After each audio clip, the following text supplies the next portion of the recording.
Assalamualaikum warahmatullahi wabarakatuh. Pasar itu bisa jadi tempat yang Allah itu benci.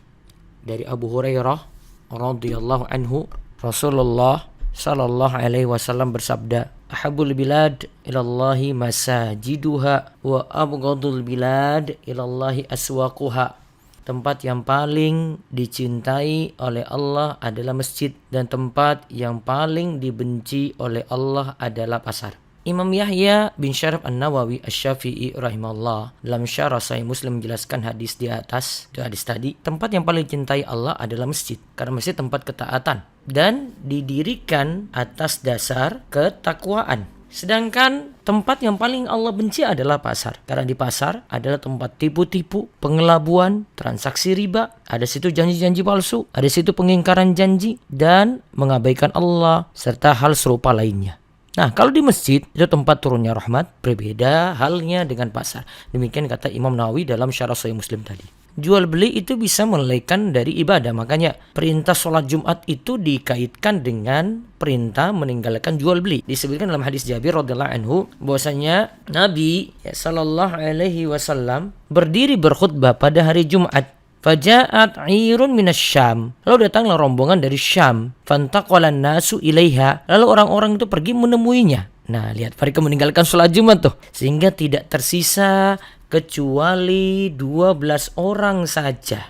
12 orang saja yang mendengarkan khutbah Jumat. Karena pengaruh jual beli tadi. Makanya dalam ayat surat Jum'ah itu, ayat 9 tadi diperintahkan untuk meninggalkan jual beli. Ya ayyuhallazina amanu idza nudiya lis-salati min yaumil jumu'ati fas'au ila dzikrillahi wa dzarul bai'. Dzalikum khairul lakum in kuntum ta'lamun. Hai orang-orang yang beriman. Hai orang-orang yang beriman. Apabila diseru untuk menaikkan salat Jumat, maka bersegeralah kamu kepada mengingat Allah dan tinggalkanlah jual beli. Yang demikian itu lebih baik bagimu jika kamu mengetahui bahwa jual beli itu dapat melalaikan dari ibadah. Kita perlu tahu adab-adab ketika masuk pasar. Yang pertama, jangan lupa berzikir kepada Allah. Berzikir ketika masuk pasar. Hendaklah lisanmu selalu basah dengan berzikir kepada Allah. Di dalam kitab Jami'ul Ulum wal Hikam karya Imam Ibnu Rajab, Abu Ubaidah bin Abdullah bin Mas'ud berkata, ketika hati seorang terus berzikir kepada Allah, maka ia seperti berada dalam sholat. Jika ia berada di pasar, ia menggerakkan kedua bibirnya untuk berzikir, maka itu lebih baik. Karena di pasar, itu orang-orang itu kebanyakan lalai. Ibnu Rajab juga menyatakan bahwa sebagian salaf ada yang bersengaja ke pasar hanya untuk berzikir di sekitar orang-orang yang lalai dari mengingat Allah.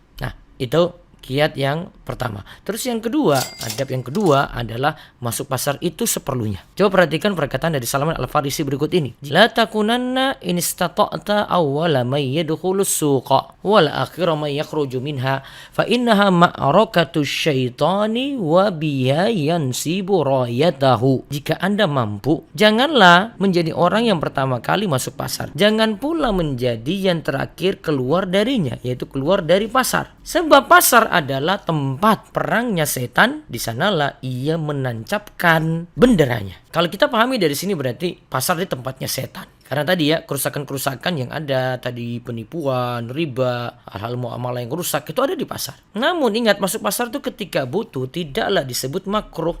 Artinya boleh. Dalam ayat itu disebutkan wa ma arsalna qablaka minal mursalin illa innahum la ya'kuluna at-ta'ama wa yamshuna fil aswaq. Dan kami tidak mengutus rasul-rasul sebelummu melainkan mereka sungguh makan makanan dan berjalan di pasar-pasar. Dan kita tahu bahwasanya para sahabat juga berdagang di pasar-pasar. Selain tadi disifati tentang Rasulullah ya, Ibnu Umar dan Abu Hurairah juga pernah masuk pasar pada hari-hari tasyrik sambil bertakbir. Akhirnya orang-orang di pasar pun juga ikut apa?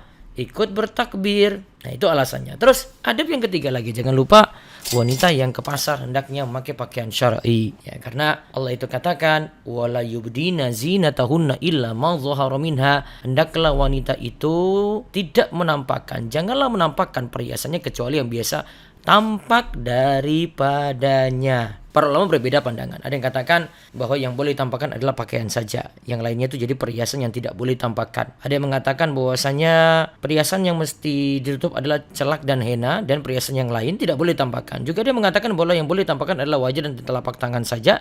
Selain itu berarti wajib tertutup. Nah, intinya kalau wanita itu di pasar hendaklah memakai pakaian syar'i, karena situ kan bercampur laki-laki dan perempuan, sangat sulit dihindari, sehingga menutup aurat itu sangat-sangat urgen. Terus yang keempat, cara berbelanja perlu diatur, ya, sikap pertengahan, yaitu jangan terlalu boros dan juga jangan terlalu serba kekurangan. Karena Allah katakan dalam surat Al-Furqan ayat 67, "Walladzina idza anfaqu lam yusrifu wa lam yaqturu wa kana baina dzalika qawama." Dan orang-orang yang apabila membelanjakan harta, mereka tidak berlebihan dan tidak pula kikir, dan adalah perbelanjaan itu di tengah-tengah antara yang demikian, yaitu jangan terlalu boros, jangan terlalu serba kurang. Kemudian yang kedua, kalau mau belanja, aturannya adalah buat rencana. Itu lebih bagus. Kemudian berbelanja ingat sesuai kebutuhan. Kebutuhan itu ada yang primer, kemudian kita setelah itu baru penuhi yang sekunder, baru penuhi yang tersier. Dahulukan yang primer terlebih dahulu. Yang dimana kalau itu tidak ada, kita bisa binasa. Kemudian keempat, kalau punya kebutuhan tadi tetap menyesuaikan dengan kemampuan. Kemampuannya bagaimana? Gajinya berapa sih? Penghasilannya berapa sih? Terus yang kelima, berbelanja dengan bijak. Ya, dia bisa manfaatkan misalnya waktu-waktu harga murah, ada diskon. Nah, itu bisa strategi untuk berbelanja. Kemudian selama ada sesuatu yang bisa dimanfaatkan, tidak mesti membeli yang baru. Ini yang keenam ya. Kemudian yang ketujuh, jangan sampai berbelanja dengan berutang. Ingat itu baik-baik. Terus yang perlu diingat lagi, berlaku jujur dan amanah. Karena di antara sifat orang munafik itu, ya mereka itu dusta dalam perkataan, menyelesaikan janji, dan mereka itu tidak amanah. Dan juga Nabi SAW itu bersabda, "Inna tujara yub'atsuna yawmal qiyamati fujjarun illa man ittaqallaha wa barra wa sadaqa." Sesungguhnya para pedagang akan dibangkitkan pada hari kiamat nanti sebagai orang-orang fakir, jahat, kecuali pedagang yang bertakwa kepada Allah, berbuat baik dan berlaku jujur. Yang terakhir, yang keenam, menundukkan pandangan sebagaimana diperintahkan dalam surat An-Nur ayat 30-31. Dalam hadis Abu Sa'id Al-Khudri radhiyallahu anhu, Nabi SAW bersabda, "Iyyakum wal julusa 'ala turuqat." Janganlah kalian duduk-duduk di pinggir jalan, kata Nabi SAW. Maka para sahabat ketika itu bertanya, itu kan kebiasaan kami yang sudah biasa kami lakukan, karena itu menjadi majelis tempat kami bercengkrama. Mereka itu menyatakan demikian. Kemudian beliau bersabda, jika kalian tidak mau meninggalkan majelis seperti itu, maka tunaikanlah hak jalan tersebut. Terus para sahabat tanya, apa hak jalan itu? Beliau menjawab, ghaddul basar, wa kaful adha, wa raddus salam, wa amrun bil ma'rufi, wa nahyun 'anil munkar. Hak jalan itu adalah menundukkan pandangan, menyingkirkan gangguan di jalan, kemudian menjawab salam, dan amar ma'ruf, nahi mungkar. Hadis ini riwayat Imam Bukhari. Demikian berbagai adab saat di pasar. Semoga kita senantiasa mendapatkan keberkahan dan menjauhi dari mara bahaya. Allahu yubarik fiik.